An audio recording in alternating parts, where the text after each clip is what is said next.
Alors mon coup de cœur, mais sans hésitation, c'est le roman de Natacha Apana, Tropique de la violence, chez Gallimard, qui a d'ailleurs été sélectionné dans la liste des Goncourt, et un roman auquel on a donné le prix Patrimoine, qui est un prix qui est organisé par la Banque Postale. C'est un nouveau prix. Et réellement, ce livre, au-delà, alors il y a quelques lecteurs qui peuvent être dans un premier temps heurtés parce qu'il y a une violence, tout simplement une violence sociale, c'est celle de Mayotte.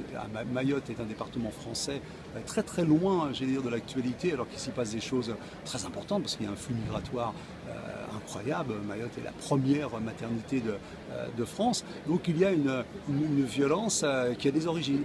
Et curieusement, pas curieusement, c'est très même symbolique, le garçon qui va être l'objet et en même temps l'instigateur de cette violence a un œil vert et un œil marron. Ça paraît rien, mais il est abandonné à cause de ça.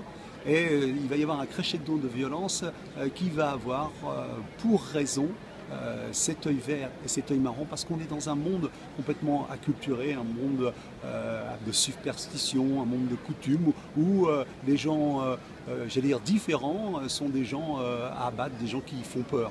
Et c'est une très jolie fable sur ce qui se passe aujourd'hui, où on est un peu focalisé parfois sur la violence qu'on peut constater dans des quartiers, dans des endroits de la République, en oubliant quelles sont les raisons de ça. Et souvent, les raisons de ça sont bien sûr des faits délictueux, mais aussi l'espèce d'acculturation dans laquelle on est plongé parfois et qui nous fait oublier ce qu'il en est des origines de cette violence. Donc voilà, c'est un livre que j'aime pour ça, parce qu'il est une très belle fable sur la violence, ses origines et notre rapport à la violence. Voilà, donc lisez Natacha Apana, c'est chez Gallimard et c'est formidable.